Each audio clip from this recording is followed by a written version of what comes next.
I just want to go on record publicly and thank the ECS TIFO people for that wonderful photo of me prior to the match. It meant a lot. It was good. So thanks. Thank you. So now we'll go to questions. We'll open it up. Stephen, I saw you first. One more on that TIFO. Ziggy Schmidt had the poker TIFO done for him years ago with the Royal Flush, and he talked about getting a tear in his eye as he stepped on the field and saw it, as he saw it. Could you just describe the emotions for you, what goes through your head? It's a little emotional now when I think about it. At the moment, I was still kind of in game mode. I was surprised. I was taken aback. So I was surprised. Now when you reflect, when you give yourself time to reflect, then maybe you get a few more emotions, and certainly the emotions of a big win come out. You know, I'm proud of the effort that the guys put in to help this day be a success, because I know the TIFO people did a good job. They worked hard, long hours. The fans that were in the building made it special as well, because that, what maybe gave me more chills is on the walkout when the fans were clapping and the boom boom clap, and then the players are coming and the applause. We completely drowned out the opponent's fan section, and it was really good. Jackson. Coach, a shutout against a very dangerous Portland attack. What are your thoughts on the defensive performance today?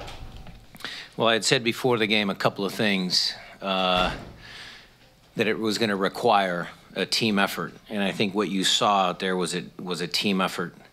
I think Brad gutted his way through a long, hot afternoon. Gustav and Chad were again very solid. Jovan was good when they brought a spree on late in the game. He didn't let him go get past him. The midfield, the guys in the middle of the park did well. Another stellar performance for Christian Roldan. Another captain's performance from Ozzy, and Harry, being a creative attacking type of player, did his share as well. So you couple that with Nico's energy, and I don't know if you guys caught it, but at the beginning of the game, Dempsey, until we could kind of figure them out, he had to do a lot of defending back in that left channel area as well. So top to bottom today, I think it was a good team defensive effort. Harvey? Coach, when you have 47,000 people in the stadium and the overwhelming majority of them are there to back your side, does it make your job easier to get your team motivated to throw themselves out in front of those shots? You blocked 7 of them today. I think that's all on them. I've said it before, it's a group that's full of pride. I reminded them again that they are the champions still. Nobody's taken that away from us yet, and I think that mentality showed through. I wasn't quite sure that, earlier in the year we were playing good, and I was up here saying about how good we played, and I could look at stats and say, we played really well, but we never got points or we never got results. We might not have played our prettiest soccer the last couple of games, but they've figured out ways how to win. And part of that was, sacrificing their bodies to block shots and do what they needed to do. Schmetzer? You mentioned the performance of Christian Roldan. Obviously, aside from his goal, what really stood out to you about his performance today? His overall effort and work rate and thinking and, his tactical acumen. I mean, we like to push up the field. We like to push up the field on the left-hand side. Clint likes that little left-hand pocket. Christian had to deal with Valeri and Guzman in the first half and a bunch of midfielders, but he was also able to cover the left back position as needed, when Jovan and Deuce were in there. So he had a massive performance. Matt? Like you said, not the greatest start to the year, but now a couple wins in a row, and you look at it compared to last year. Really took you guys a while to get going, and then you just kind of hit the ground running. Do you see any parallels between, the start to this year and last year? No. It was just, it was more work for me to get my feet under me as a head coach, and not just being Zig's assistant and helping along. I think there was a learning curve there for me. I think that the players, were very happy with their 2016 performance, and then they had to really live and feel the fact that teams get up to play them. And I think we're starting to overcome that feeling. Portland put in a really good effort today. I mean, they were on top of us for large amounts of the game, and again, they responded. They didn't give up. And that's usually what makes championship teams. Ryan? Coach, 2 straight starts for Brad Evans, 2 clean sheets, 2 wins. What does he help you guys with, his presence back there, both on the ball and just his leadership ability? Leadership, I think you just said it right there. I mean, I can just paraphrase you. His leadership, his ability on the ball. He's actually a really good athlete as well. I mean, he's fast, he's big, he's strong, helps us on set pieces. So there's a lot of things. You know, he was captain of the team for a long period of time. He's been very good. We're very happy to have him back. Felipe? Continuing with the defense, what are your thoughts on the whole line, having a lot of experience back there? So it's nice to have, yeah. Marshall was great today. He had to play through some aches and pains. That was Gustav's first taste of Adi. I mean, we played him in preseason, but then Gustav was kind of playing in the midfield, so that was Gustav's first taste of, you know, a really good forward. So they were good. And Jovan Jones is a work in progress. We all know his attacking qualities, but again, he was able to shut guys down late, 1v1, so that was good. Jeff? This game seemed more physical than some of your other victories you've had to get this year. Where does it rank in terms of the price that the players had to pay to actually come out on top in this one? I'm going to say not in the fouls. I mean, maybe it looked like that. Maybe there was a few more times when the teams came together. But what it was physically can mean that they really had to put it out there.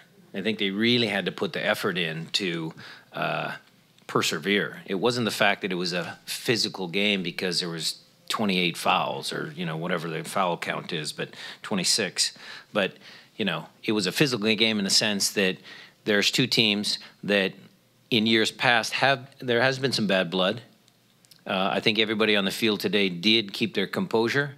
And the physical part of your question, Jeff, is just that that group in there really put it in. Nico? When you get a win with such a grind, such an effort, and you start just winning despite of not playing great soccer, could there be signs of maybe a turning point for this team and maybe start now being able to get some good soccer going? We would hope that we can combine the two, absolutely. But with every performance, you could look at, okay, let's talk about the goal. So those guys bought into the practice that we did at the beginning of the week to see if we couldn't catch a goal on a set piece. And that set piece, the delivery by Nico, the flicked on header, Christian doing exactly what he was supposed to do, earned them that goal. So there was some good parts of the game. You know, soccer's a fluid game. We don't usually think of set pieces being beautiful, but that was an important set piece for us. Coach, as players come back from injury, you're allowed more of a full selection from your roster. How much does that consistency in the starting 11 help you guys? A ton. I mean, we're gonna start missing a couple guys because of the international duties and stuff like that, but it's huge.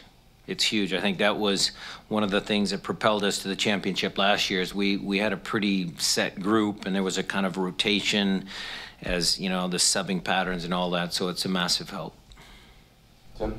Brian, when did you drop that little reminder that they are still the champions? And when you do something like that, what is your hope when you bring something like that up? Well, I said it right before we stepped out on the field in Houston.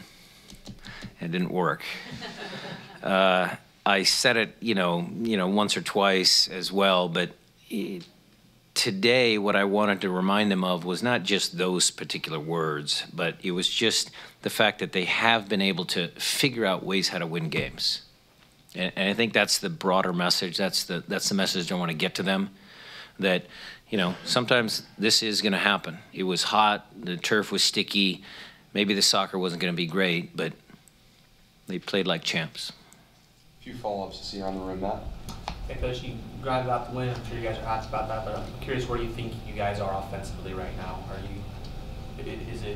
closer than it looks, or is it a little bit? Well, I would say closer than it looks because I think we've had, 12 shots hit the crossbar, which is abnormal.